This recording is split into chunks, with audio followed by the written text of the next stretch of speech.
Good afternoon, everyone.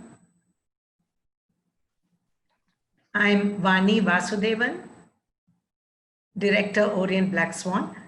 I am so happy to see so many of you join us for this session. Our first ELT webinar under the banner of Orient BlackSwan 1 on education.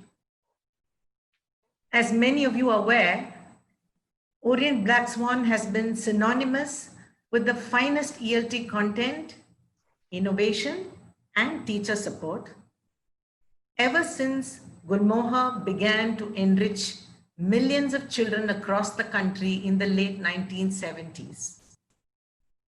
To mark this special occasion, we are honored and delighted to introduce our speaker for today, Mr. Nik Peachey. May I request you to turn on your video, Nik, so that everyone can see you? Hi, good afternoon. Good afternoon and welcome. From English around the world to training teachers, both online and offline, from creating instructional design to developing digital learning resources and products, from senior management positions to strategic consultancies in edtech startups, Nik Peachey has done it all. Along the way, his work has been shortlisted 4 times and awarded twice the British Council Innovation Award for outstanding course design and for the best teacher resources. His work is multicultural and inclusive at its core. And this comes from his having worked hands-on with nearly 20 countries around the world, from Venezuela to India. Given how utterly changed our work as teacher practitioners has become in the last few months, we requested Mr. Peachey to speak to us today on the topic, blended learning in the post-lockdown classroom. We have set aside time for questions and comments right after his presentation. So do type in your questions in the Q&A box on your screen and have them addressed. So welcome once again, and thank you, Mr. Peachey, for so readily accepting our invitation to speak. May I request you to take it from here?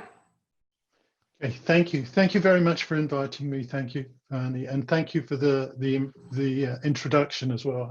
I'm honored to be here. Thank you. Okay, I'll start. I need to have permission to share my screen, if that's possible. Okay, good afternoon, everyone. Thank you for coming along, and thank you for sparing the time to come here and listen to me talking about blended learning. I'm just waiting to start my presentation. I'm just sort of waiting for permission to share my screen, which I need from the moderators at the moment. And then I'll make a start. Perhaps you can start by just typing in to the chat where you are connecting from. Whereabouts are you? Is everybody in India, or are people in other places as well? If you could type that in, I'd be very grateful.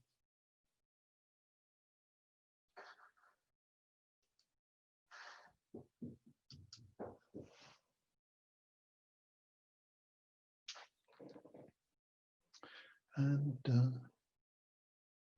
great, really wide. Okay, I've been given permission to share now. That's great.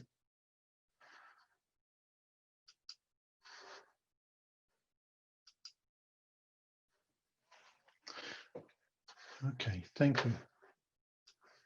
Thank you. So there's a really wide range of places. I'm just going to open chat so that I can see what people are saying before I make a start.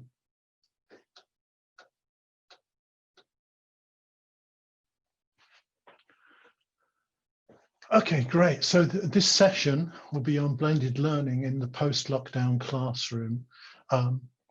Just to be clear, during the session, we'll go through a lot of links, and I'll show you lots of different tools and different ideas.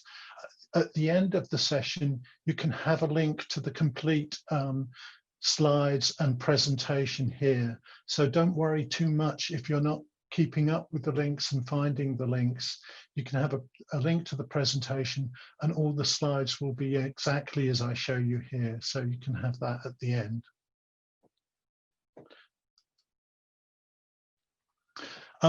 My first slide is just a bit of information about myself. Vanny gave me a fantastic introduction then, so I won't go into this in detail, but later on, once you get the presentation, if you want to check out the links along the bottom, the icons here, they link to different social media presences that I have where I share various things related to education and technology.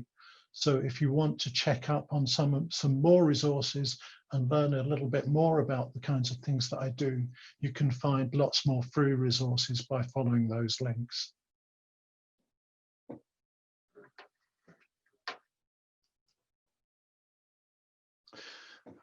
Okay, during this presentation, I'd like to look at the following things.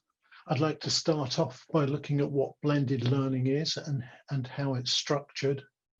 Then I'll go into looking at some platforms for creating blended learning, some what we call LMSs or learning management systems.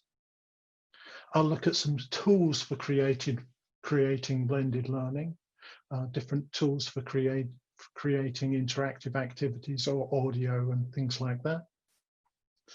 I'll look at some resources where you can find ready-made interactions for using in your blended learning classroom. And we'll also have some free downloads. And at the end, perhaps we'll have time for some questions. So try and save the questions to the end rather than putting them constantly through the chat, okay? We will have time to answer those. Okay, so let's start by, I'll start with a question to you actually. What is blended learning? What do you understand by the term blended learning? Perhaps you can type your definitions into the chat, and I'll give you a couple of minutes to do that, and we can see what impressions we have each.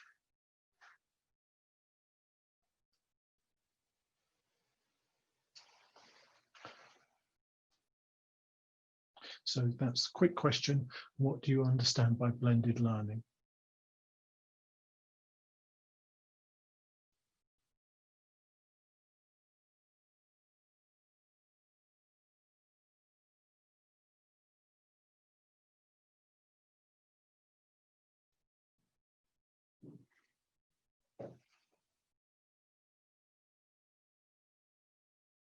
Okay, lots of good things coming through there, and a combination of different things that I think are sort of touching on some of the main areas. Okay, so I have a definition here for you, which I'll share for you. I don't think this is definitive by any means, but it kind of gives a good sort of impression or a good background. And this is from a document called The Rise of K-12 Blended Learning. And it looked at emerging profiles or models. And this comes from as long ago as 2011. And as I'll show you, things have changed a little bit since then. And their definition of blended learning at the time was any time student learns at least in part in a supervised bricks and mortar location, and also combined with some online delivery. I think one of the things that I'd like to emphasize about blended learning is, it is a combination of delivery online and face-to-face, but what blended learning really defines is a means of delivering learning. It isn't necessarily a methodology. You can apply lots of different methodologies to the different models of blended learning that you can create. And hopefully I can sort of go on to show a few of those.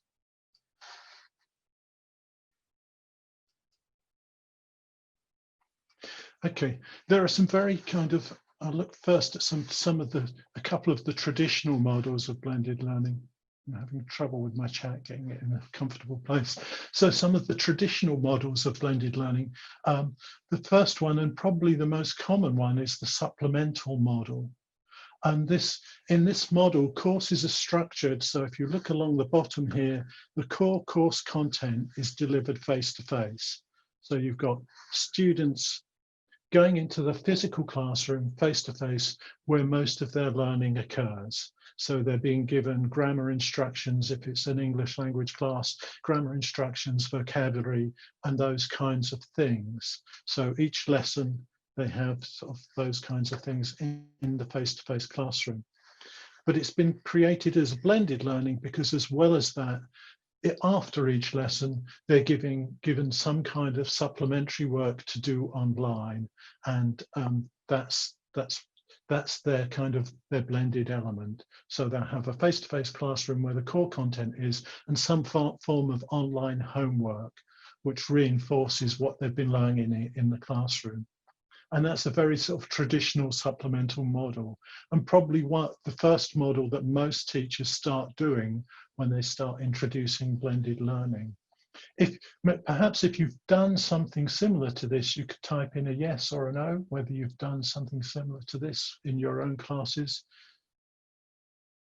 So yes or a no, just type into the chat. Yeah, so lots of teachers do this. We're traditionally classroom teachers, and then maybe we start introducing internet through giving students work to do at home that reinforces the work that we're doing in the classroom.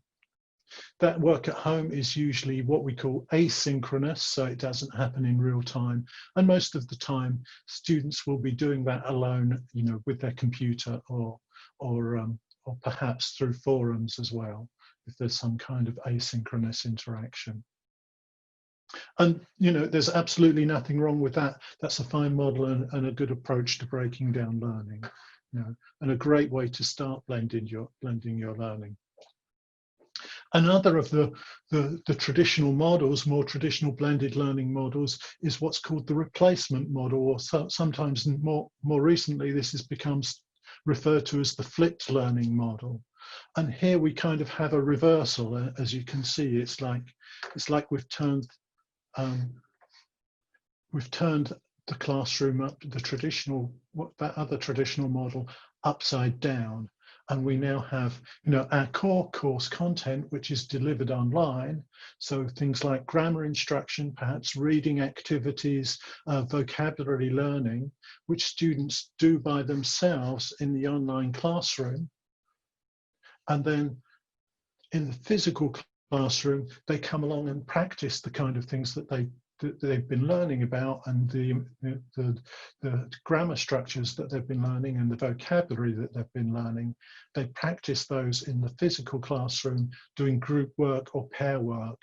And so the role of the teacher becomes one more of a facilitator. So the teacher will be going around, setting up groups, giving them activities to do, and monitoring and giving feedback on their progress. So this is more like the flipped model. And again, this is quite a traditional model in many ways now. It was originally the replacement model.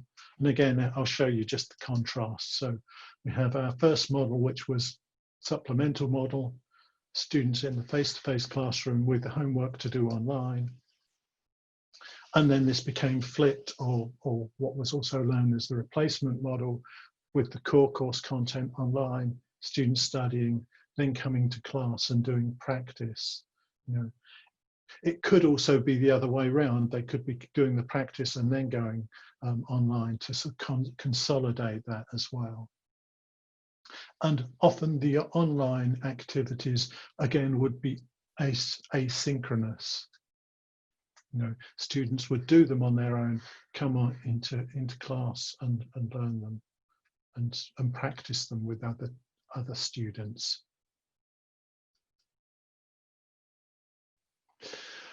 But as we know, what's happened now has changed things quite a lot. And this is a change that has been coming for quite a long time. The difference is that the virus and the lockdown has forced us into this kind of position much more quickly, and has forced us to drop out some of the classroom aspects. But when we return to the classroom, we will we'll be in a position to combine all of these different aspects into sort of lots of new different possibilities. And it's not absolutely clear what those possibilities are. But instead of those two different forms of instruction, we're now looking at sort of 4 different ways of breaking up our material. You know, we still have our asynchronous possibility where students study on their own on a computer, you know, interacting with different materials, or perhaps working through forums, perhaps even with some teacher moderation. We will be returning to our physical classroom where students can interact with each other and with the teacher. But we're also adding new possibilities, and this possibility is something that's been coming for some time. You know, there's also the possibility that students can be in the classroom with a mobile device or a laptop and sort of interacting with the internet, and perhaps even at the same time that they interact with other students and with their teacher in the classroom. So the teacher in the classroom can actually swap between, you know, students working together and students consulting online resources and learning things. You know, so this offers new possibilities. And of course, the other new possibility that we have and that we're doing at the moment is the synchronous online possibility, where we have live teaching happening in this kind of environment with a live teacher, and students can interact with the teacher and interact with each other. And this offers great, you know, new possibilities in terms of how we can combine these different things. The possibilities and what we can do with this are very complex. There isn't a single fixed model that I can offer you and say, you know, this is how you should do it. A lot depends on thinking about and answering some very important questions.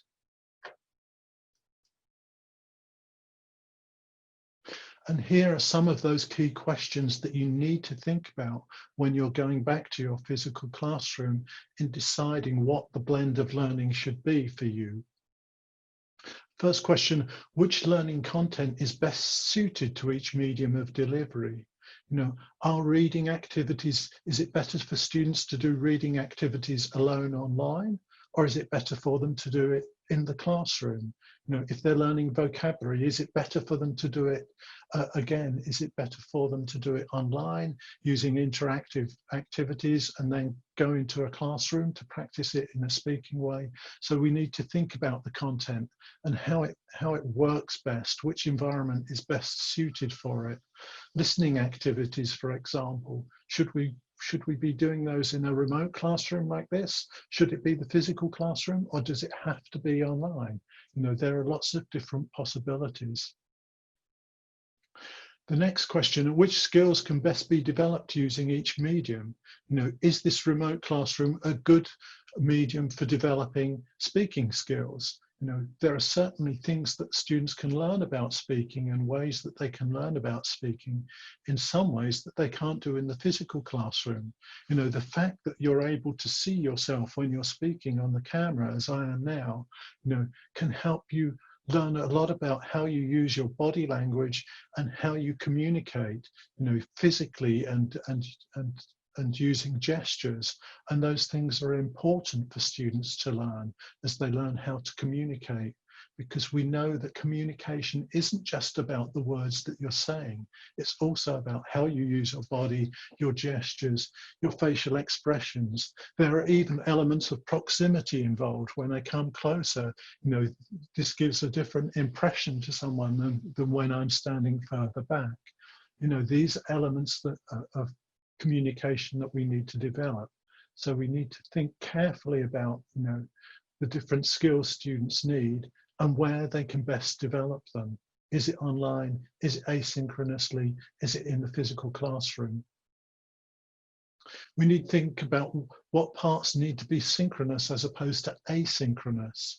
You know, asynchronous activities, communication activities have huge advantages, especially when it's regarding writing.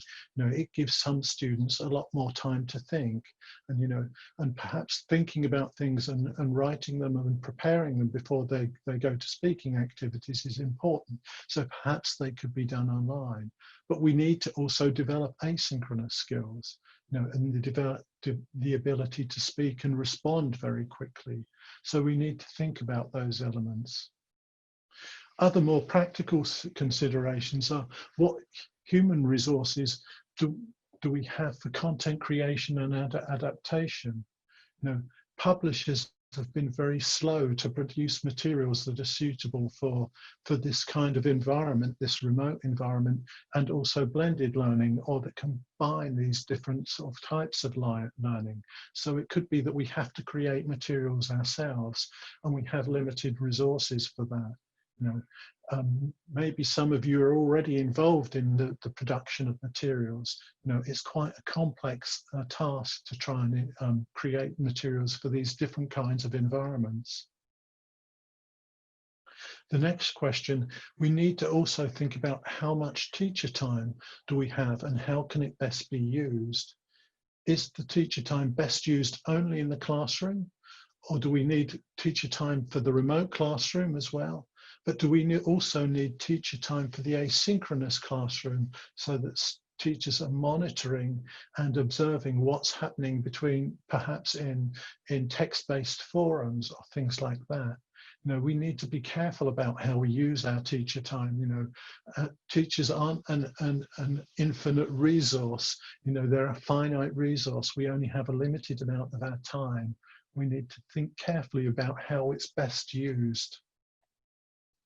Of course, we need to think about ready-made resources and where we can find them. And we need to think about what tools we can access to build content and what platforms we need to manage content. So there are lots of considerations there that you need to think about when you decide what your model of blended learning is and how you will build it and how you will resource it.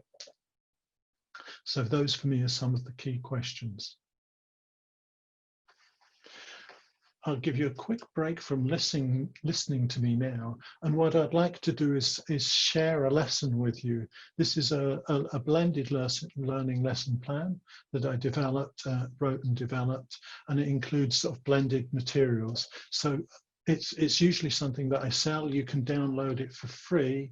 You can either do it now or probably better to do it later. But I'll just show you the lesson that I've developed for this kind of platform. So one of the prime things that I do is I add this QR code that you can see in the bottom left-hand corner. And that's something that students can use to scan the materials onto a mobile device with their mobile phone. So if they're having a remote lesson, they can follow the materials on their mobile phone or tablet, or you can open the lesson in the browser. So that makes the material very adaptable.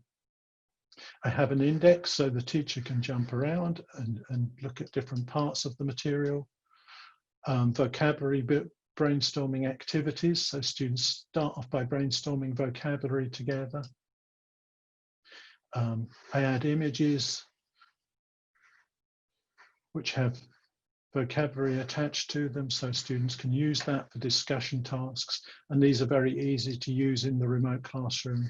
And I build listening activities into them, and listening activities that can be accessed through QR codes or through links. So it is possible to do remote listening activities here in a remote classroom. Now I can build in interactive activities. This is a dictation activity where students can listen and type in their answers and check them. So I can build in that kind of interaction, and sort of build in video-based activities as well that involve reading combined with video as a form of reading and listening activity. Discussion activities for students, and sort of role plays based around images. So that's an example that's combined with other blended learning activities that you can use from the book, and that's something that maybe you can try out and think about how you create a blend of learning. I'll give you a link to the book now, or the lesson I should say, and there's a code here in the there's a code here which is called the athlete, It's all uppercase. So if you want to download that later, you can download it for free by using that code. And that gives you a kind of model and instructions to work from, you know, if you want to try and do a blended learning, a model blended learning lesson. I'd like to move on to platforms for created blended learning. And these are what's commonly known as LMS, or Learning Management Systems. Could you type in a yes or a no if you have a learning management system of some form in your school? And if the answer is yes, could you put in what the name of the type of platform that you use? So how many of you already use some form of LMS? Okay, Moodle, yeah, it's very common. That's good. Live Size, I haven't heard of before. That sounds interesting. Data Edge, Google Classrooms, Digital Campus.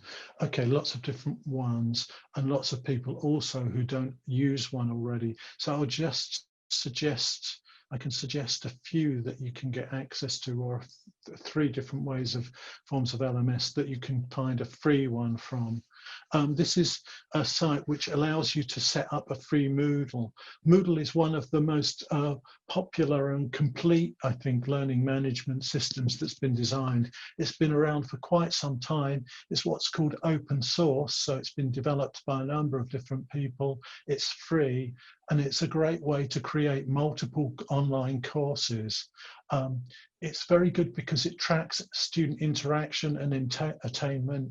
It can enable you to create quizzes and tests online, and helps you to structure complete courses.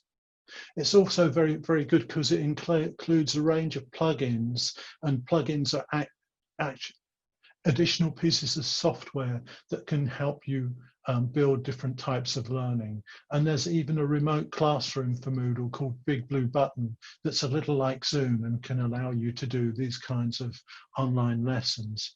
And here there's a link to a free site which enables you to set up a Moodle for free.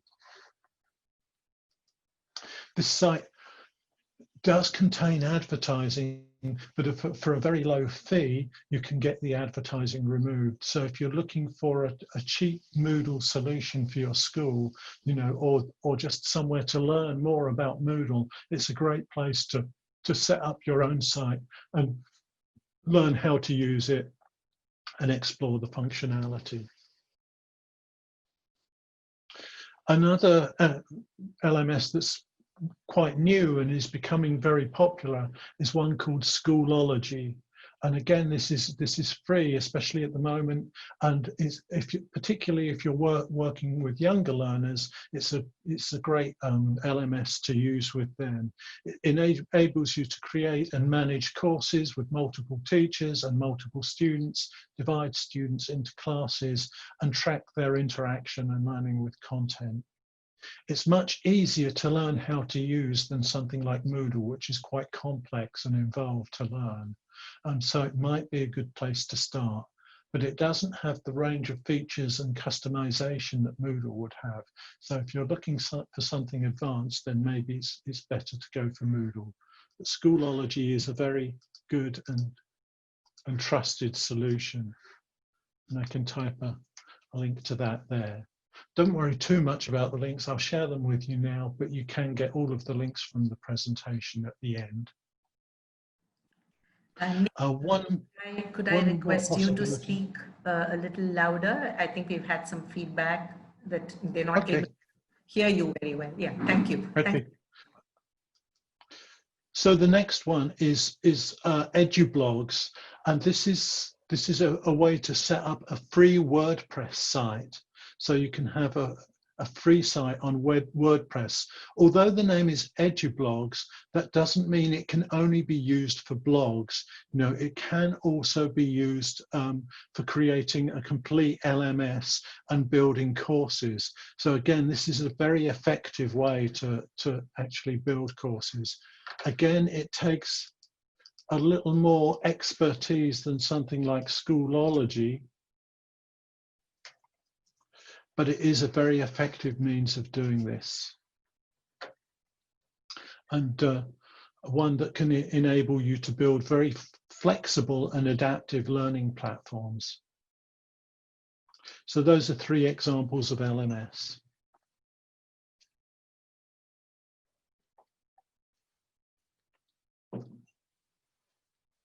In terms of tools for creating blended learning, I'll just look at a few examples.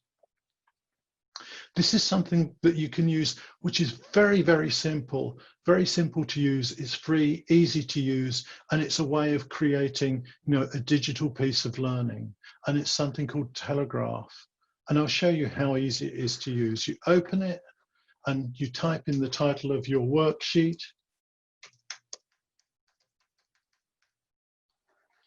You can add a name to it if you want to. It could be your name, or it could be your student's name, could be the name of the class. And then you start to add your text to it and your learning activities.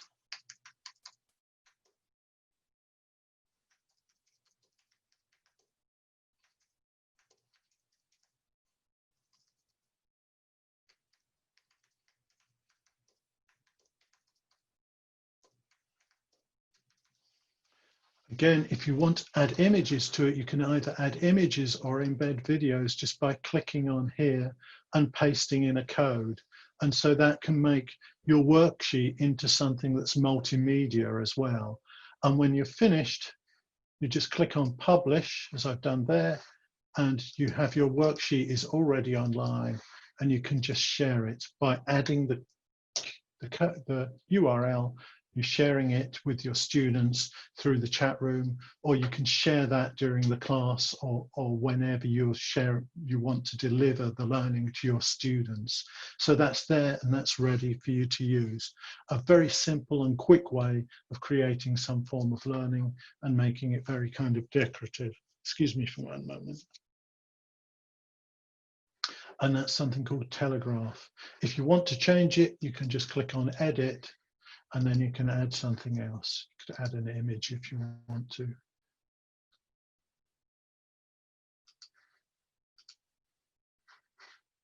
So now I've added image to it, click publish again, and there it is. Same way you can add videos to it. So you can go back and edit it whenever you want to.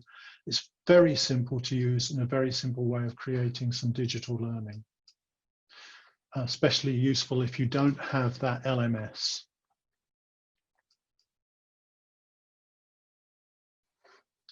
If you want something more complex, there's a tool called Genially, and this is what I'm using now for this presentation. It creates materials that sit online, and they use a technology called HTML5. And HTML5 is compatible with any web browser. So once you create materials using this tool, they can be used on a mobile phone, they can be used on a tablet, they can be used on a laptop, and it will work within the browser. Students don't need to download any additional materials or any apps for that. It just works within their web browser. And it's a very, very flexible way of creating lots of kinds of digital materials. And I'll show you how it looks. And here are some examples of some materials that I've created, and the demo lesson plan that I've shared with you, that was also created using this tool. And it's very easy to create materials on here. So these are some examples that I have, and I have some in folders. I'll just show you what it looks like to edit something. I just clicked on one I've created already to edit. And on the side here, you can see the different slides and pages in the material, and it looks just like PowerPoint, a PowerPoint presentation, but it's online and it's very interactive. And so when I want to add something to the page, I can just come to a blank page, and I have lots of different things down this left-hand side that I can add. It's very simple to add text. You know, I can just add a title, drag it to where I want it, and then just type something in. If I don't like it, I can delete it. I can add images, and this is one really good thing about it, is that it has these image resources that you can search very easily and just add simple images to your work. You know, and you could just go to the different sources and find something in there and just drag the images onto your page and resize them. The images are all royalty free, so you don't have to worry about copyright or abusing people's royalties, and they're all royalty free, so you can use them without attribution. So that's something very useful. It also has these kind of transparent ones. You can resize them. And another nice aspect for making materials look dynamic is that it also has GIFs.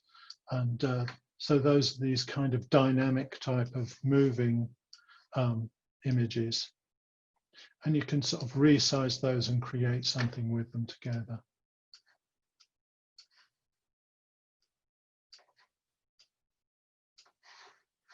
If you want to animate them, you can just click on this part here, and then you can add different effects. So you can make the image zoom in, focus, bounce. There are lots of different effects that you can make. You can make it expand when you put the mouse over it. And so you can animate different parts of the images to make the materials look more dynamic. When you're ready to look at your materials and see how they work, you just click on the eye here to preview it, and that will show what my students will see when they see the materials. And as you see, when I put my mouse over, it expands. So you can create very dynamic and very visually pleasing materials quite simply and quite quickly. You can also link these. So if you click on the little hand, you can link them to different things that are online. So you can link them to different websites or different pages, or you can add things like tooltips or windows. I'm not sure if that's the correct spelling of raccoon. So then when students see the materials, they put the mouse over and it has that little pop-up there that says this is a raccoon. So a great way of building sort of very dynamic materials. Another great feature of this platform is that it enables you to add audio and video. So if you're designing materials for the remote classroom, you can add listening activities to them as well, or you can drop in videos as well from sort of YouTube or from Vimeo. You can also drop in embed codes, and that's the way I add other types of interaction to the presentation. So lots of different things that you can add using embed codes, things like questionnaires or Mentimeter scales or graphs and those kinds of things. So that way you can make your remote classroom materials very multimedia as well as interactive. And so that's a great feature. Also has a number of these different interactive buttons that you can add, and I add these quite frequently, and you can connect those to different resources from the internet very simply. Here's a website on oral evaluation. If I copy the link, now I go back to my editor. Oh, sorry, wrong one. Go back to my editor. I click on the button, add a link, paste it in there, copy. Now, when my students open that and they click on this button, that will take them to that website. So lots of different ways of using those materials.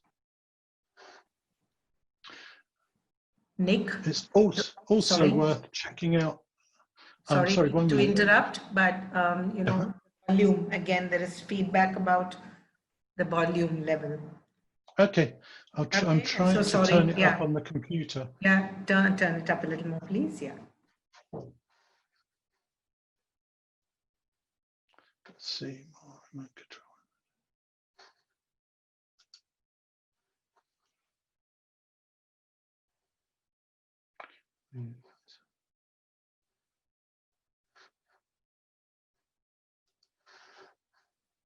1, 2, 3. Okay, it's on maximum on my computer, I'm afraid. Input level, output level.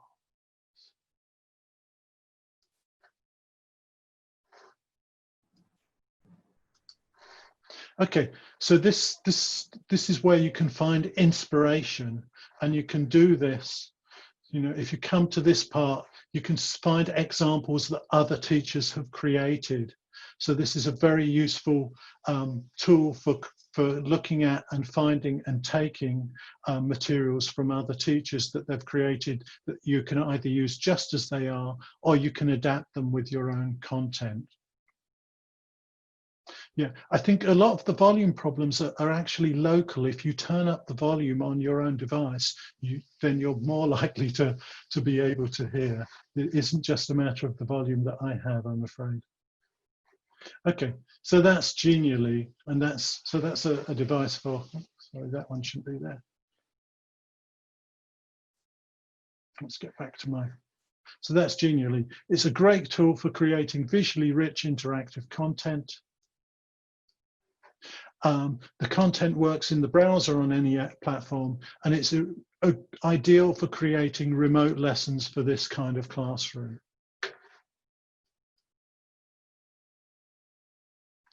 If you want to create audio, or if you want your students to do speaking activities, then this is a great tool to use. And again, it's free, it's very simple to use. It will work on a mobile device, or it will work on a laptop. And you know, it's very quick as well. So you open the site, it looks like this. You click on the button there to record. You get students to speak into it, or you can speak into it if you're creating your audio. It's listening to me, and when you click stop, it saves that audio online, and you can listen to yourself again there.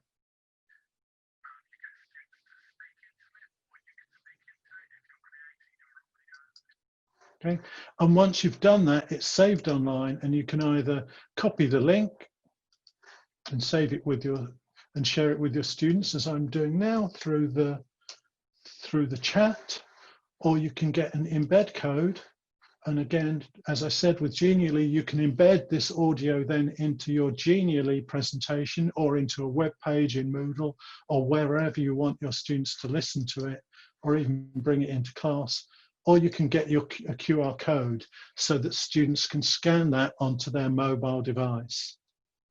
So that's a great way of creating either audio for your students to listen to, or you can give them the link, get them to record their speaking and send it to you. So that's a way that you can get students to do some asynchronous speaking work at home. You know, so particularly if you're pushed for classroom time and your students don't have enough time with the teacher, then they can record their speaking activities, they can listen to themselves, they can improve it, and then they just need to send that link to their teacher. So that's a kind of great tool for doing speaking and listening skills in a blended learning environment. The audio files are stored online, so they don't have to, you don't have to have any web space, you know, you don't have to share files, large files by email or something like that. So that's very simple to use, very quick, very easy.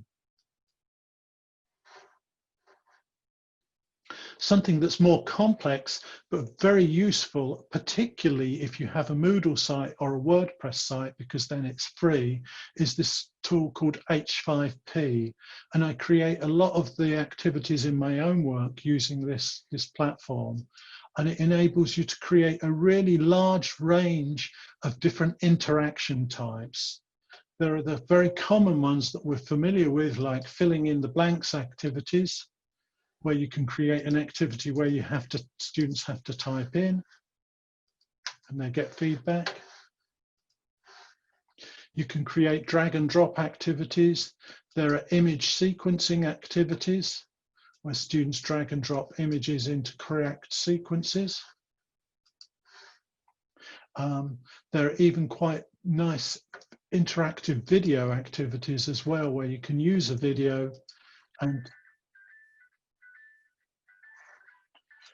you can add these kind of interactions to it. So this is a video with about cooking. They've added a click button so that students can get a recipe, and they can add comprehension checks as they go through the video. So that's a really nice platform for creating lots of different interaction types. There's a video recorder so that students can record their speaking and share it with the teacher. You can create dictation activities. You can even get students to do speech recognition activities so that they can do their own speech work at home. If you try the Speak the Words one, you can give them sets of words or sentences that they can then say to the computer, and the computer will evaluate their speaking and mark them and grade them on that. So lots of great interaction types that you can create using H5P. And as I said, if you're using Moodle already, or you're using WordPress, then then this is a free resource that you can use with those platforms. Again, just to summarize, you can create a wide range of interactions. It works with an LMS, and all the activities that you create on it also work in mobile devices or on tablets, if that's what your students are using.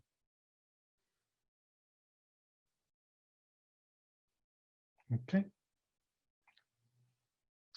Another great tool that you can use is Jetpack. This is nice if it's, and again, it's free, particularly good if you work with younger learners, and it enables you to create gaming type activities that makes learning grammar into games. I'll show you a quick example here if this loads.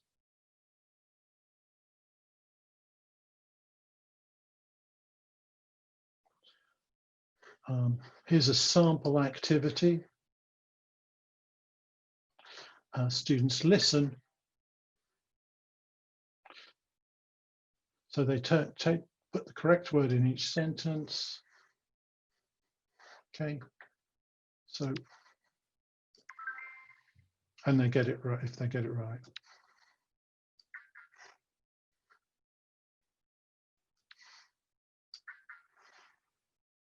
And they get feedback if they get it wrong. And this is an example template. So if you use it, you can just you can just edit the content and add your own sentences to it, decide which words to be used and which to be gapped, and create your own games with it, which you can then share with students. So again, that's a great tool for creating blended learning content for younger learners, which can be fun and motivational for them. In terms of resources that you can find for ready-made materials, this is, if you like working with video, this is a great tool that you can use. It's a resource where you can find lots of ready-made videos that were designed for English language learning. It has them leveled as well, so you can find quizzes at different levels.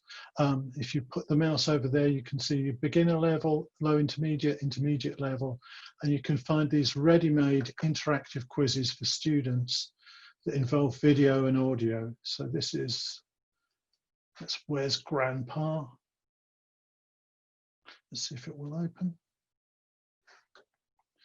Okay, so students have a video that they watch, they answer some questions, and they type in different words here, and then they can check and get their answers at the end. Lots of different ones there for them. They can also get a printable version. Okay, just finish that.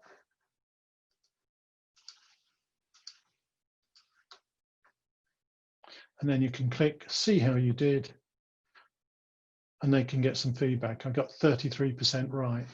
If you have if you log in and register as a teacher, you can also get a code so that students can send you their scores at the end of the quiz.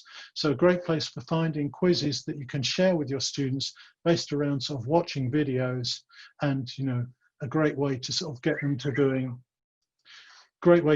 doing viewing and listening work for homework as part of your blended learning course.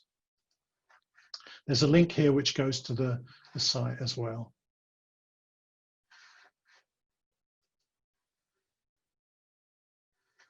There's another site here. If you're looking for something simpler and something for the classroom as well, there's this site called ISL Collective. And this site is a store of places where teachers have shared all of their materials. So it's a great place to go and download worksheets. So there are lots of different free worksheets, different aspects of vocabulary, grammar, learning. There are thousands and thousands of resources here. So if you need something to supplement the classroom, you can also upload these to a remote classroom or to a server, and lots and lots of different things that you can find there. I'll put that link in there. Oh, come on. Okay, the link's just gone into chat. Lots of different things there and worksheets that you can find to do with your students. This site also has some video lessons that are ready-made as well that you can try out. Lots of different video lessons that you can do with your students on different aspects. And you can go there and register and build some of your own video activities using the tools there. So that's a very useful and valuable resource for creative blended learning. Finally, the last one that I'll give you before we go to sort of head towards questions is something that I like and which I've used to study Spanish myself, and it's a website and a free app called Lyrics Training. And I really like this because it involves music and song. And so what students do is listen to the song, watch the video, and try to recreate the words from the song. I'll try and show you an example. I'll go to web. Okay, just.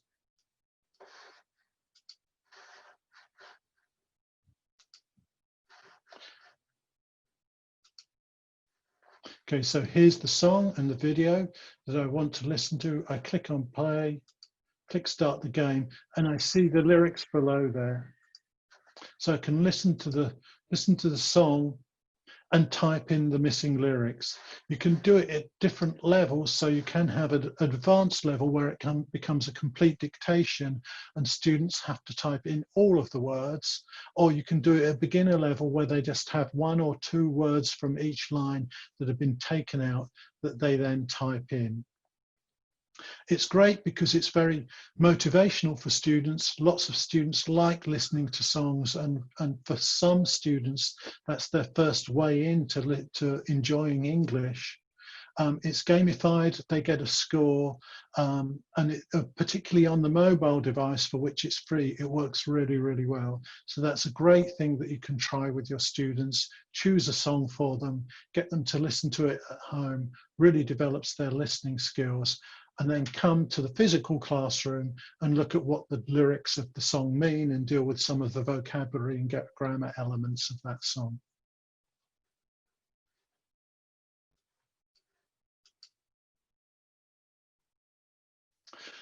I'm coming towards the end, and as I promised, there are some free downloads.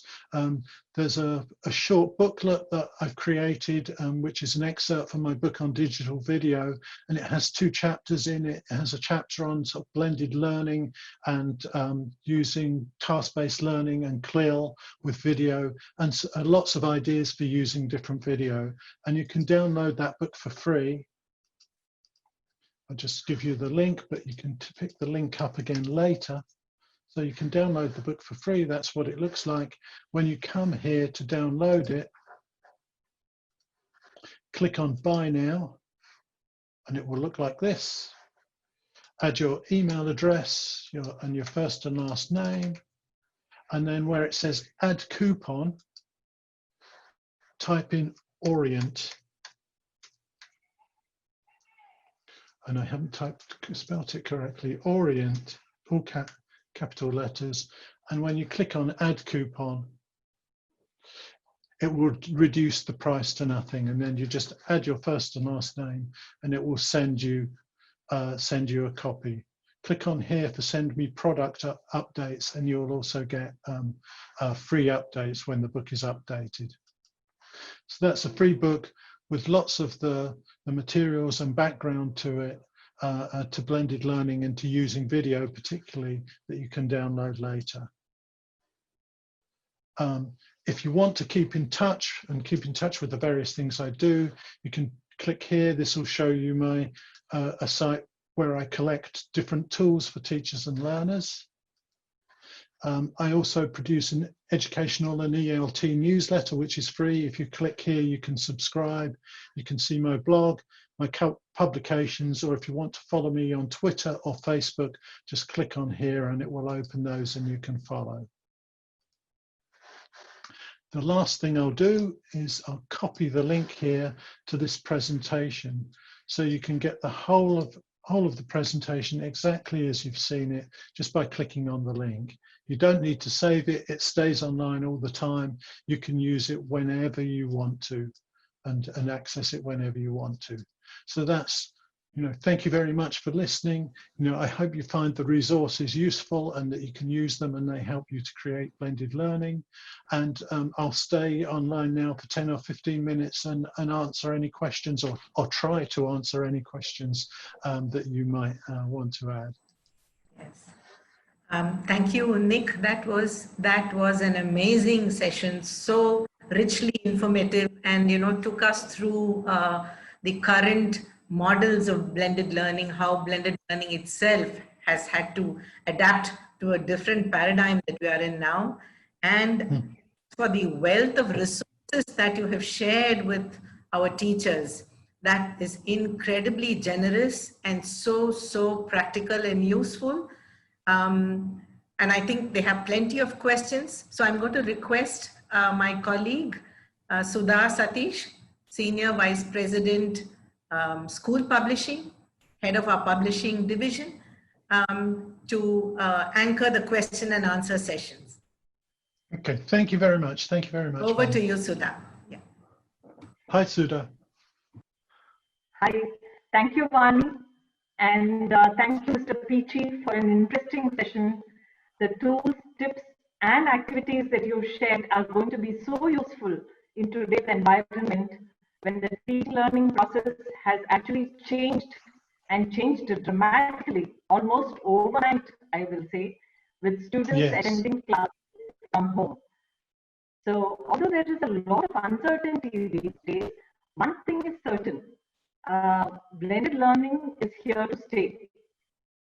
And since we are now in the transitioning phase, straddling both traditional and digital literacies, there are many doubts and queries in people's minds.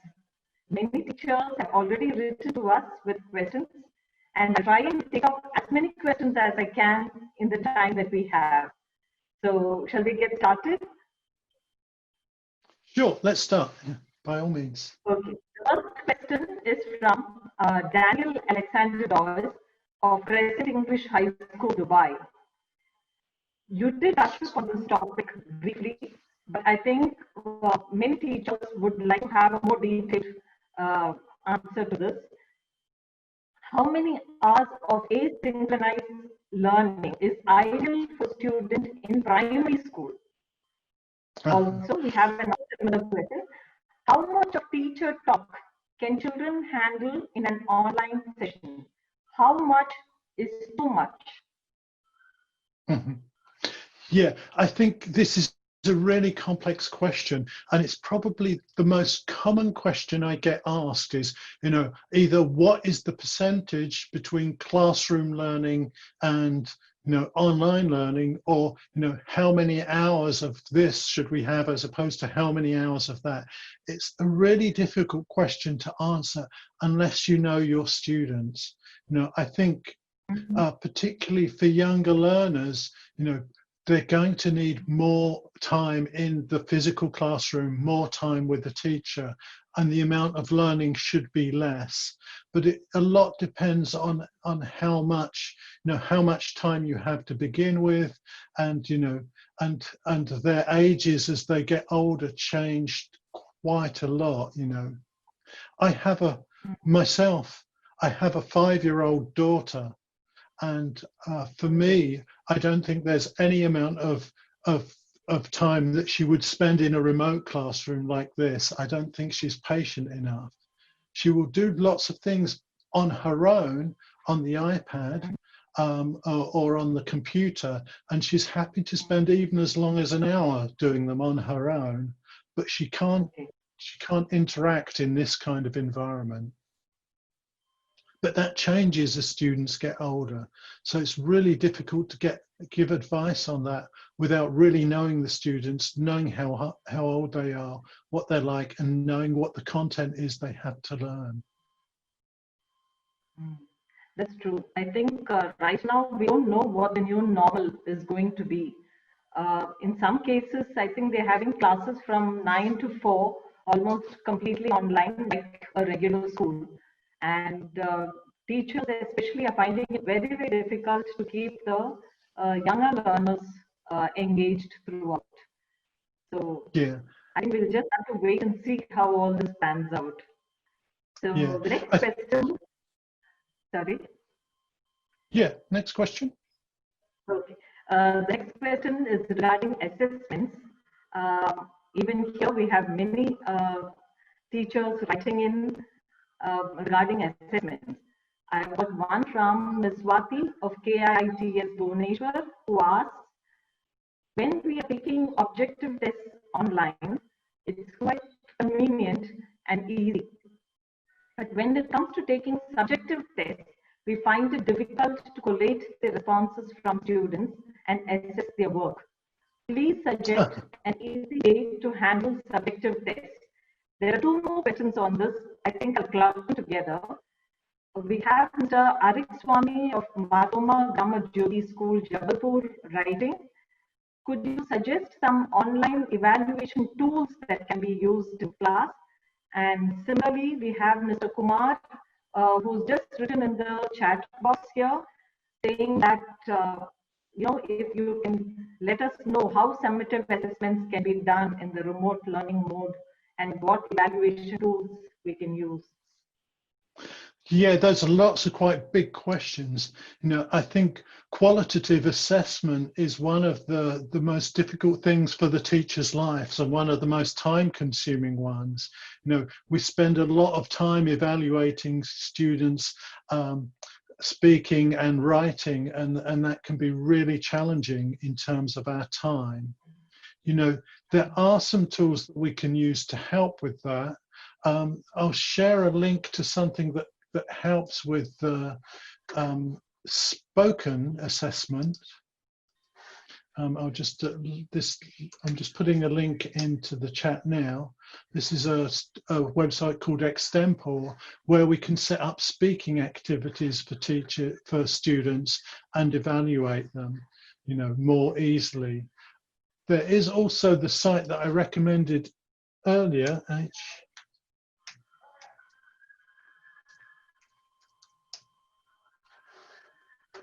Okay, this site, if you can use it with your Moodle, has some activities that can mark written work for you. So it's based around sort of recognition of vocabulary, whether students are using complex vocabulary. Let me just see if I can find the one essay. So students can type in an example text. I'll just grab that as an example and click on check, and they get some feedback about the writing text, and it gives them some feedback and a score, and they can compare it then to a solution. And those are activities that I've actually built into my own learning, my own lessons that I've built. So that's a great way to give them some instant feedback on writing that you don't then have to do. There's also another one here where you can create structured writing activities. So you give them the sentence paragraph heads, I'll say that again. You give them the first sentence of each paragraph, and then they can type the rest of the paragraph in and then send it to you. And again, this tool enables you to create lots of different tests. You know, I think assessment is a constant problem, but it isn't really significantly different in this environment than it is in the physical environment. Perhaps one of the biggest challenges is knowing, you know, that your student is the one doing the test, and to how to avoid cheating, and that's quite difficult to do, especially online. True. I think assessments are always a concern for teachers. Now, the other question is from Mr. George Matthew of GEMS United Indian School, Abu Dhabi. He asks, what kind of technological support is required to facilitate blended learning when 50% of the class attends face-to-face sessions and the other 50% accesses learning from home? Now, we really don't know how classes will be conducted post-COVID, but this is one of the scenarios that have been mooted. So 50% of class will be in school, and the other 50% will attend class from home. So what kind of support is needed? Just a quick question about that. So you say that 50% will attend school and 50% will be at home. Will they be having their lesson at the same time? And will they exchange? Will they alternate? Or is it just half the class will always be in the classroom and half the class will always be at home? I'm not quite sure. I know decisions have been taken on that, and I think schools are trying to cope the best they can.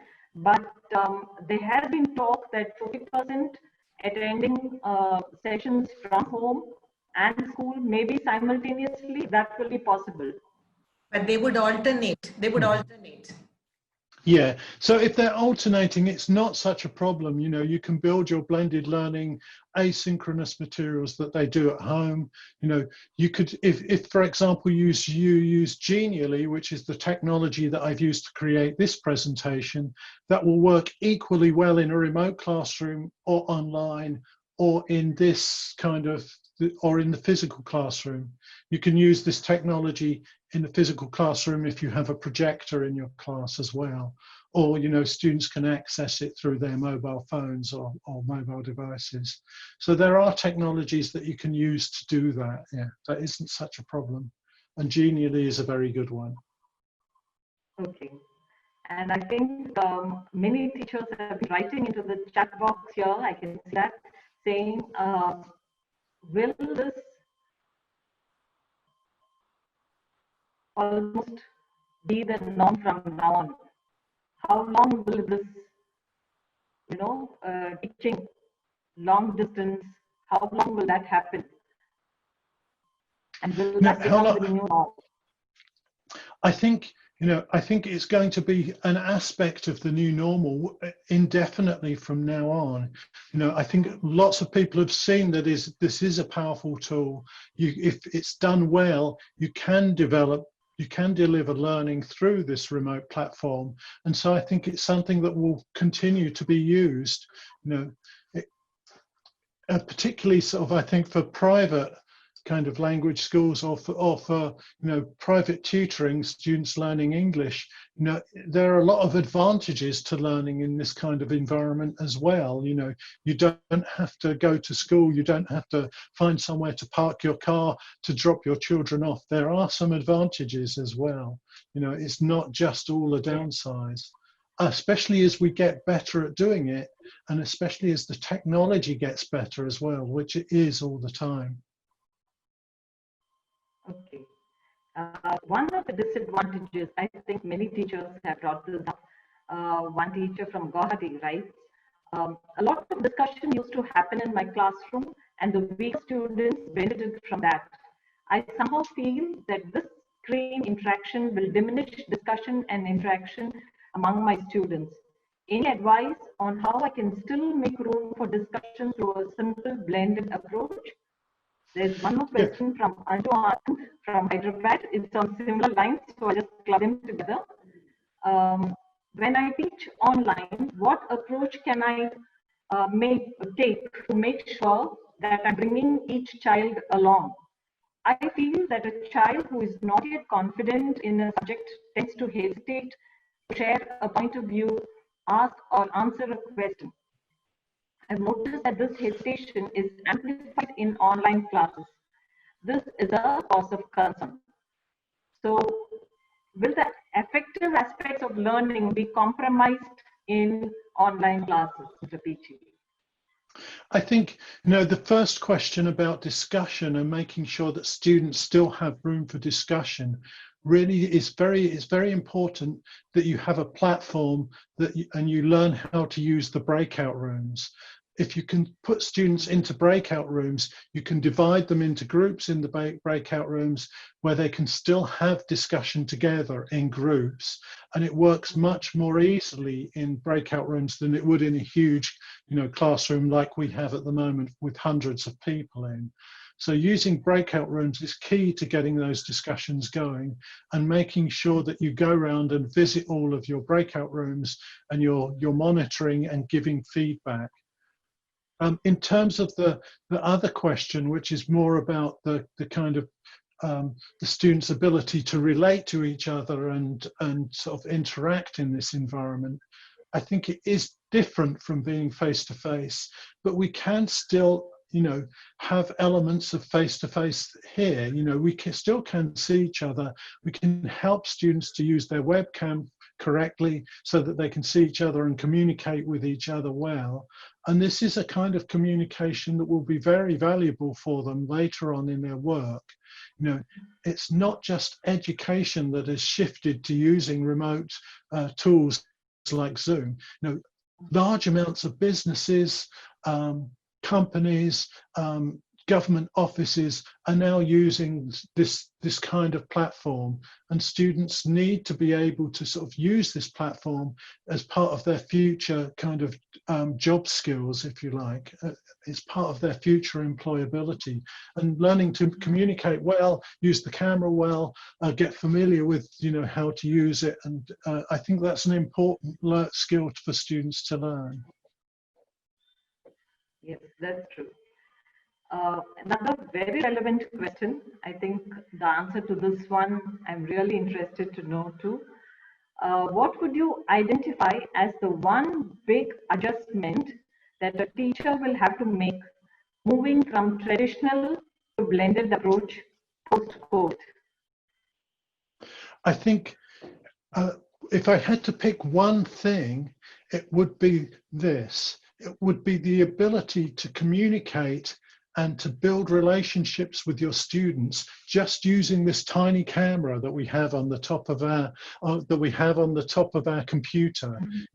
Learning how to use this space between yourself and the camera, and to communicate well and to do it dynamically, to understand the difference between coming this close and moving back here, and the impact that will have on your students. I think that's very important, and it's a big change for teachers. We're used to being in large classrooms where we can move about a lot. We use hand gestures. We can step closer to our students to control them and step back. And we need to adjust. We need to learn how to use our interpersonal skills in this kind of environment, just using this little space here that we have. But, if we can work with that, think about it carefully and adjust to that, I think, we can still, build relationships with our students and build an interpersonal connection, but this is really the space that we need to learn to use, I think, and that's a big change.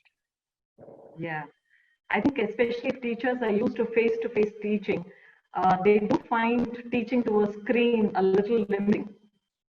Mm-hmm. Yeah, so it's difficult. This time for one more very short question, very practical question. So we have Ms. Nafisa asking whether short animations can be made with the tools that you suggested. And also, if you are going to use videos for online teaching, I think you've already said how you can access and download those, but they must, can we edit those videos?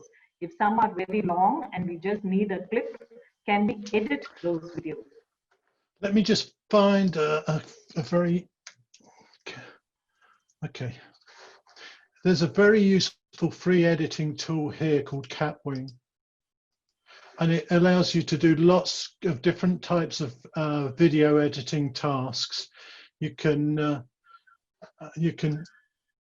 trim the different videos, you can add memes, you can add subtitles, you can resize them. It does lots of very, very different things. I'll add the link into the chat now. So be sure, if you ask that question, be sure you get that link there. So, you know, lots of very easy to use video editing tools. Yeah, and with the other tools that I've shown you, and you know, the different resources, sign up to my newsletter as well to get more tools. You know, this is something that we can do ourselves. You know, all of the materials that I produce for my publishing company, I do myself. You know, I've learned how to do all those different things. You know, and I like everyone else, I started just as a teacher and just sort of learned some new skills. So it's something that you can do as well, you know. Okay, thank you so much. Ms. Nafisa, I hope you got that. I think we're running out of time now. Mani, would you like to take over? Thank you so much, Mr. Peachey. We have several other questions actually, but I don't think we can take them all up now. Yeah. Yeah, I'm sorry if we didn't have time for all the questions. No, I spoke for a bit too long, I think, as well.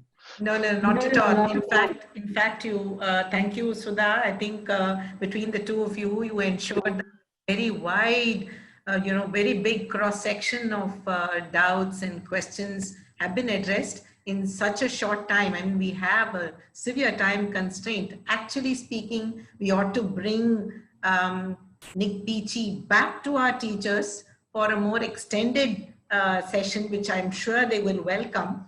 And we certainly look forward to that, Nik.